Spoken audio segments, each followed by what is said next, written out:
Good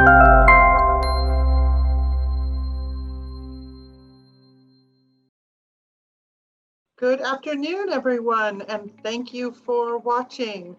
I'm Ellen Dudley with Keller Williams Realty, and I'm here today with my friend David Calnan. David is a senior retirement counselor at Orchard Cove. He's been at Orchard Cove for 6 years and in the field of continuing care for over 20 years. How are you today, David?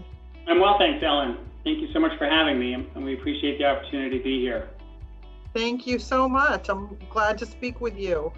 As you know, my real estate business is focused on helping seniors, helping them downsize and find the right next step. So tell me, why is now a good time for my seniors to move into a community of a senior living community? So, well, I would say there are 5 key benefits to moving to a senior living community at this time in sort of a almost hopefully post-COVID world. And I'd say the first thing is that all basic necessities are handled. So that goes for the safe delivery of groceries and meals and medicine. There's a built-in 24/7 system for information technology, housekeeping, and security. And I think more importantly, you're relying on staff versus family and friends, which gives it sort of a whole different level of security for the residents that live there. And one of the things I think that's remarkable is that Hebrew Senior Life communities were able to pivot almost overnight to adapt to the pandemic, and they continue to do that today. So I'd say that's probably the first thing I'd mention. The second thing I'd mention is that all the wellness and healthcare services are on site. So both Newbridge on the Charles and Orchard Cove offer access to an on-site medical clinic for primary care, and they would also handle things like medication management, prescription refills, specialty services like podiatry services, audiology services. And then we have a whole host of therapies available as well, things like physical therapy, occupational therapy, speech. All of that's available on site as well. One of the things that I think is also remarkable is that we have fitness centers and outdoor spaces that are reserved for our residents really alone. And I think having the healthcare and wellness services built in provides really an extra layer of protection and reassurance for all of our residents. So the third thing I'd say about moving to a senior living community at this time is the strict infection control policies that we have. So that the common areas, such as the lobbies, the elevators, the hallways, the mailrooms, are all sanitized on a regular basis. And staff members are trained to follow best practices to prevent the spread of COVID-19, and they're screened before each shift for symptoms. Hebrew Senior Life Communities does have access to the organization's hospital-level infection control department, which continually optimizes best practices. They're all working closely with the Department of Public Health, the local boards of health, and following guidance from the Center for Disease Control. Every day we screen, test, and contact trace our residents, staff, and visitors. So I think that's really important for everyone to know. I'd say the fourth thing is the safer socialization aspect of a senior living community. I'd say the strongest living communities have the safest socialization opportunities, and new communal practices such as scheduled dining, person-to-person, what we call buddy dining, friend-to-friend dining is available so that limits the exposure of people, but yet gets people together for meals. And then the virtual interactive programming that we have gives residents access to lectures and discussions and spiritual studies, fitness classes, book clubs, all kinds of things, which is really important to keep people occupied and sane. And I'd say the other thing that we've been able to do is that in small groups, our fitness specialists have been able to see residents in sort of groups of 5 to 6, which also kind of is wonderful and increases that person-to-person interaction. Fifth reason I would say to consider a senior living community at this time is the financial stability. And I'd say that in uncertain times, once you're a resident of the community, you no longer have the worries of taking care of a home and what the value of that home will be once you're ready to sell.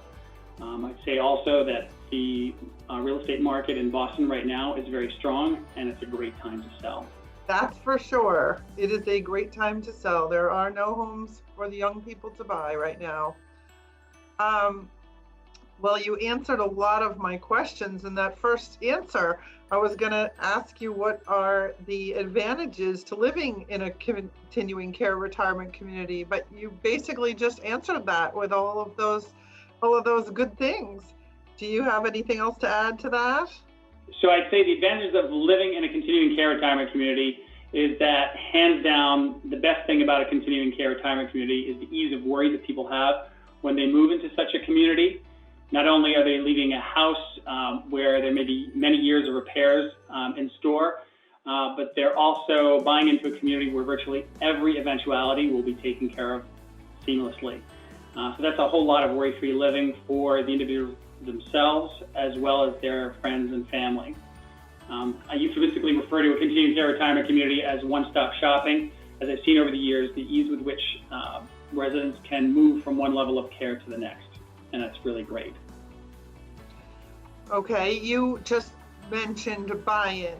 Can you explain the difference between the buy-in and the rental communities? Yeah, absolutely. So I would say that's largely the difference between sort of an independent living and an assisted living community, which a rental community is typically an assisted living community where they may have a community fee up front and a monthly service fee thereafter that will cover things like housekeeping, security, nursing observation, and 3 meals a day. There's also sort of a 24/7 staffing ratio, which is great. In enhanced living, I would say the personal care is included. So things like bathing, dressing, grooming, toileting, and medication is all part of what you're paying for. And it is an out-of-pocket expense, which means that for people who have long-term care insurance, that would be covered. In most continuing care retirement communities, there's an entrance fee, which is a lump sum up front. Typically 90% is refundable, and monthly fee thereafter takes care of a number of amenities and services, pretty much everything really except for the phone.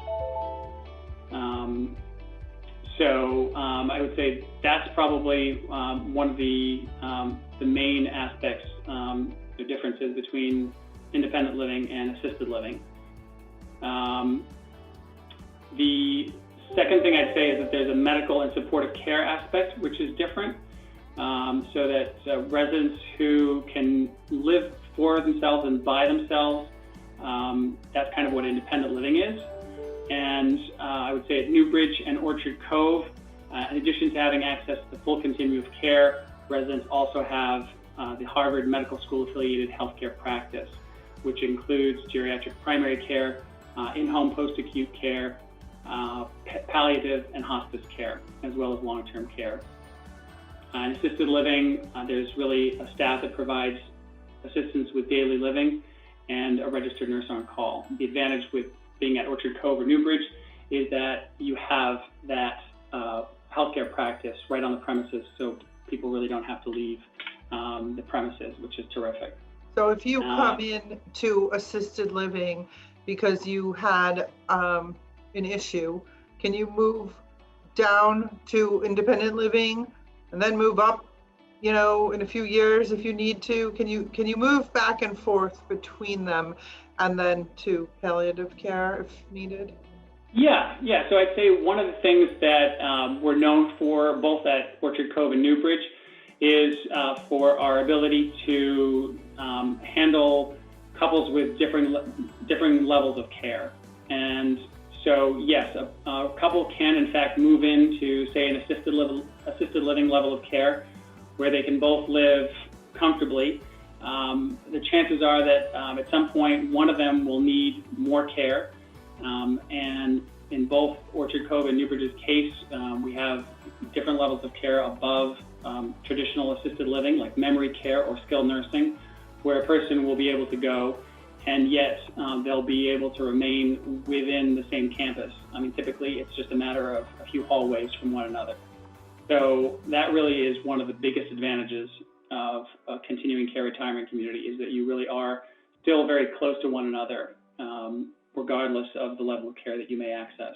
And so when is the best time for an individual to consider moving into a retirement community, in your opinion? So I'd say the best time to make a move into a continuing care retirement community is when you're independent and likely to remain so for the foreseeable future. And this is true especially if you're looking into a community where they're going to help you fund your long-term care, such as a life care community.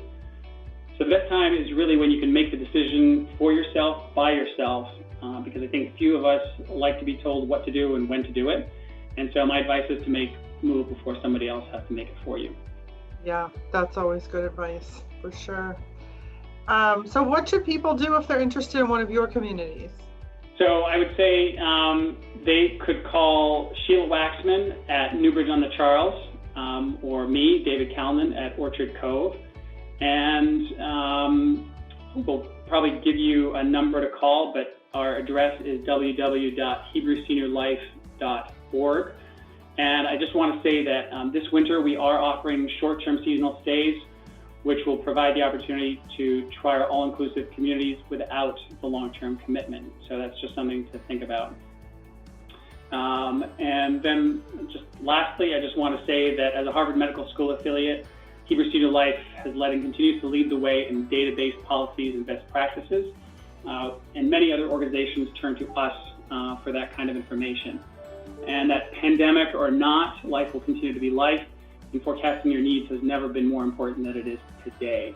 Most of us will need some care at some point in time, and the best time to make that decision is when you can make it for yourself. So I encourage you to do it sooner rather than later. Okay, excellent. And just one last question. Can you just tell us a little bit about Hebrew Senior Life? Is it all Jewish people who live there? Are there, what's the background of the organization? Yeah, so I would say it's definitely a majority Jewish, but we take people in from all different backgrounds, all faiths, denominations, gender expressions, and have successfully been doing that in the case of Orchard Cove for 26 years. So we are definitely open to people from all walks of life. So it's just a name, it's just the funding. It's not a religious institution in any way. That is correct. Although people who, for whom that is important will find that we do host services, and it's possible to have a spiritual life at Orchard Cove if you want to do that. And what are some of the activities that you have going on in these facilities for independent living people? So, well, as I mentioned earlier, a lot of what's happening right now is virtual. So we do have a lot of lectures, series, talks by local professors. We have individual groups right now who can play in groups of 4, sort of commit to one another to play mahjong and bridge and things like that. So there is actually a fair amount of in-person activity that's taking place right now. But a lot of the larger group events are actually virtual, just from a safety standpoint. And do you have an IT person who helps people connect to Zoom if they don't know what they're doing? We do. Actually, we've all been known to kind of help out to that end. So it would keep one person in IT very busy. But fortunately, most of us are pretty well versed in helping people. So when we host programs, which we do invite the larger community to on occasions, as well as people who are on our wait list, we've been known to kind of go and walk people through exactly how to join the program. So yeah, the answer is yes. Excellent. Anything else you want to add before we go? I think that should do it. I mean, we just really appreciate the opportunity, and your patience in getting us to work on Zoom together has been just unending, and I just want to thank you so much. Of course, it's a pleasure. Thank you so much for joining me, And if I will be putting your contact information at the end of this video. And if anybody is interested in these two awesome facilities, I encourage you to give David a call, or Sheila Waxman for the other one.